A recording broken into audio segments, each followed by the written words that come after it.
தமிழக முதலமைச்சர் கர்நாடகா சென்று பேச்சுவார்த்தை நடத்துவது சரியா, இல்லை கோர்ட்லேயே பார்த்துப்போம், சட்ட ரீதியாக பார்த்துப்போம், அது சரியா இருக்குமா?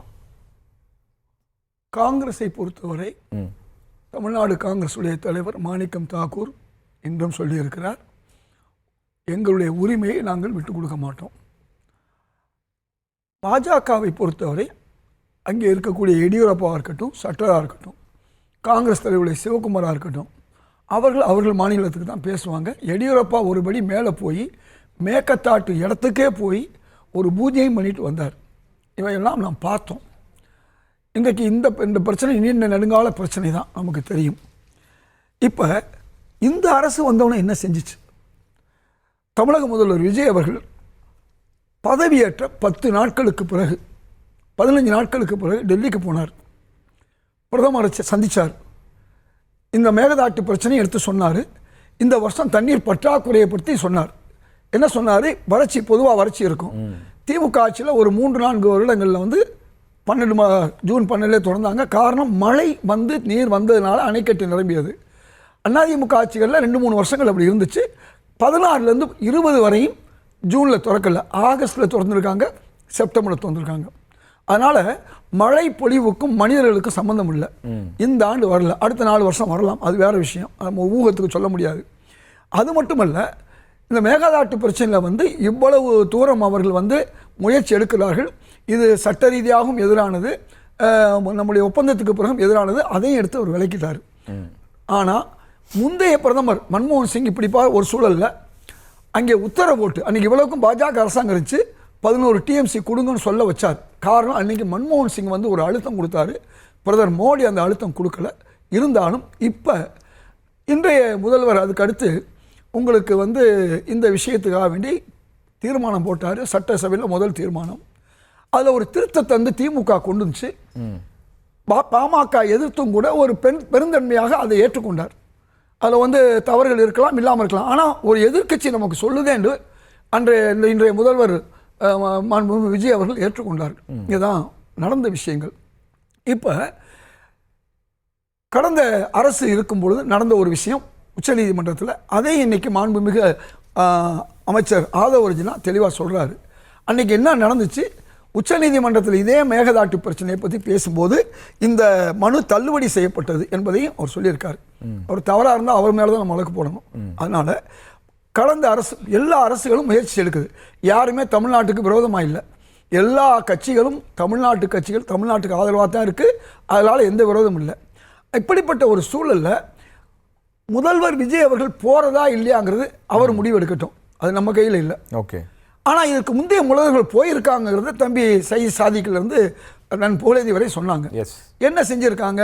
பெருந்தலைவர் காமராஜர் போனார், நிஜலிங்கப்பா 2 பேரும் பார்த்து பேசும்போது சொன்னார், ஏப்பா நம்ம 2 பேரும் ஜெயிலில் இருந்தோமே, அலிப்பூர் ஜெயிலில் இந்த மாதிரி மக்களுக்காகத்தானே இருந்தோம், ஏன் நீ மக்களுக்கு எதிராக இருக்கீங்க, திறந்து விடுங்கன்னு எல்லாரும் திறந்து விட்டார். எம்ஜிஆர் போனார், நடந்துச்சு. கலைஞர் போனார், பல முறை துரைமுருகன் போயிருக்காரு, யாருமே போகாமல் இல்லை. சில ஆண்டுகளுக்கு முன்பு துரைமுருகன் போயிருக்காரு. யாரும் போகாதே என் கனவா பொல்லாத சொப்பனம் கண்டேன்னு யாரும் சொல்லலை. போனவர்கள் போனார்கள், பேசினார்கள். இப்போ போய் முதல்வர் விஜய் போகிறதாக வச்சுக்குவோம், போய் அவர் பேசுகிறாரு. ஏதாவது ஒரு 5 டிஎம்சி 10 டிஎம்சி கிடைக்குதுன்னு வச்சுக்குவோம். இவருக்கு ஏன்னா முதல்வர் ஆக இருந்த எம்ஜிஆர் வந்து புதிய ஆள்னு சொன்னோம், அவரை வந்து அரசியல் தெரியாதுன்னு நம்ம சொன்னோம். இன்னும் சொல்லப்போனால் வேறு மாநிலத்திலாம் நம்ம சொல்லியிருக்கோம். அவர் ஆட்சிக்கு வந்தப்போ அவரும் மிகப்பெரிய சிரமத்தில் இருந்தார். அவரும் ஆட்சியில் நம்ம அமைச்சர்கள் யாரை போட்டார்? ஒரு 4-5 பேரை தவிர எல்லாம் புது ஆளுகளை போட்டார். ஆனால் பிறகு அவர் என்ன எந்த அளவுக்குன்னு சொன்னால், அதாவது திமுக மீண்டும் ஆட்சிக்கு வராதவரை உயிரோடு இருக்க வரை அவர் தொடர்ந்து ஆட்சியில் இருந்தார். அவர் மக்களுடைய பல்ஸை பார்த்தார். இந்த முதல்வருக்கு நான் இப்போ சொல்லக்கூடிய ஒன்று, அரிசி விலையை ஏறாமல் பார்த்துக்கிட்டார். அரிசி விலையை வந்து ஏறாமல் பார்த்துக்கனால அவர் தொடர்ந்து இருந்தார். பல்வேறு இதில் தோல்வி அவர் கண்டார். காங்கிரஸும் திமுகவும் கூட்டணி ஏற்பட்டு பாராளுமன்றத்தில் தோத்தாரு, திருப்பி வென்றார். அவரும் போய் பார்த்தாரு. செல்வி ஜெயலலிதாவும் போயிருக்காங்க, அவங்க உண்ணாவிரதம் இருந்திருக்காங்க.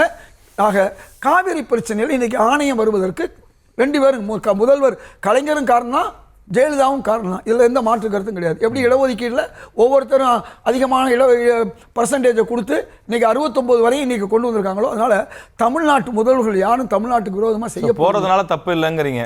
போகிறது தப்பு இல்லை. என்ன நடக்கும்? நாளைக்கு போய் அவங்க கொடுக்கலன்னு சொன்னால் நாளைக்கு ஒரு சூழல் வரும்பொழுது நாங்கள் முறையாக பேசி பார்த்துட்டோங்கன்னா நீங்கள் மேலே இப்போ இந்த அரசு வந்து சட்ட ரீதியாகவும் போராட்டம் செய்ய போகுது, செஞ்சுக்கிட்டு இருக்கு, செய்யலைன்னு சொல்ல முடியாது. அதே மாதிரி ஆணையத்துக்கும் போயிருக்கு. ஆணையத்துக்கு போய் இப்போ 29ஆம் தேதி ஒரு பேச்சுவார்த்தை இருக்கு கூடுதலாக தண்ணீர் கொடுக்கறதுக்கு. இது தொடர்ந்து நடக்குது. ஏற்கனவே 21ஆம் தேதி நடந்துச்சு. அன்னைக்கு 2 பேரும் தான் வருவாங்க. யாரு? கர்நாடகம் வருவாங்க, நம்ம தமிழ்நாடு வருவாங்க. ஒரு நான் சொல்லி முடிச்சுக்கிறேன் ப்ளீஸ். அப்புறம் அவருக்கு நீங்க நேரம் கொடுங்க, நான் வந்து இப்போ இடையில குறுக்கிட மாட்டேன். அதனால நான் சொல்லி முடிச்சுக்கிறேன். அதனால இப்படிப்பட்ட ஒரு சூழல்ல இதுதான் வந்து எல்லா அரசுகளுக்கும் நடந்தது. இவர் மட்டும் போகாதுன்னு சொல்லி நடக்கும் என்பார் நடக்காது, நடக்காது என்பார் நடந்துவிடும், கிடைக்கும் என்பார் கிடைக்காது, கிடைக்காது என்பார் கிடைத்தோம். எம்ஜிஆர் போகும்போது கிடைக்கலையா, காமராஜர் போகும்போது கிடைக்கலையா? அதனால எல்லா காலங்களும் போனால் சம்டைம் கிடைக்கும், கிடைக்காமல் போகலாம். அப்போ நாம் திரும்பவும் எங்கே போகிறோம்? உச்சநீதிமன்றம் போகிறோம். போய் நம்ம இது வழக்கு இருந்துகிட்டு இருக்கு. அதே மாதிரி மேலாண்மை வாரியத்துக்கு போயிட்டு தான் இருக்காங்க. அதனால ஏன் போகக்கூடாதுன்னு சொல்லக்கூடாது. சரி, போயிட்டு வர்றது ஒரு எக்ஸ்ட்ரா முயற்சி தான், கூடுதல் முயற்சி. சட்ட போராட்டம் தொடரும். நமக்கு இந்த அளவுக்கு நேர்ல போயிட்டு வரப்ப அது ஒரு கூடுதல் அழுத்தமா இருக்கும். இந்த அளவுக்கு பிரச்சனை நல்லது. பிரச்சனை காரணம் என்ன? காங்கிரஸ் ஆட்சியில கபினியோ ஹேரங்கியோ ஹேமாவதியோ கட்டல. இந்த அணைக்கட்டு கட்டுறதுனால இன்னைக்கு பல டிஎம்சி அவங்க தேக்கி வச்சிருக்காங்க. இது எம்ஜிஆர் ஆட்சி காலத்திலையும் கலைஞர் ஆட்சி காலத்திலும் தான் கட்டப்பட்டது. ஒன்று. ரெண்டாவது விஷயம், எம்ஜிஆர் அவர்களும் குண்டுராவ் அவர்களும் பேசி 320 டிஎம்சி கையெழுத்து போடக்கூடிய ஒரு சூழல் ஏற்பட்டது. என்ன நடந்துச்சு தெரியுமா? அன்றைக்கு நாம் அவரை வந்து ஏசி அதை செய்ய விடாமல் பண்ணுறதின் விளைவு இன்னைக்கு நம்ம 177 நிற்கிறோம் டிஎம்சியில். 2. மூணாவது விஷயம் வந்து அவர் தம்பியை சாதிக்க சொன்னார் ஒரு விஷயத்தை. 1924 உள்ள ஒப்பந்தத்தை 1974 தான் நம்ம ஒப்பந்தம் பண்ணியிருந்தோம் சொன்னால் இன்னும் நம்ம ஸ்ட்ராங்காக இருந்திருக்க முடியும். அன்னைக்கு இருந்த முதலமைச்சர் வந்து நம்முடைய முன்னாள் முதல்வர் கலைஞர் தான். அதனால் நான் குறை சொல்வதற்காக சொல்ல வரல. அதனால் பல காலங்களில் நம்முடைய அரசுகள் தவறுகள் செய்திருக்கு, வலிமையாக நின்று போராடி இருக்கு. அதனால் எப்படிப்பட்ட ஒரு சூழலாக இருந்தாலும் என்னை பொறுத்த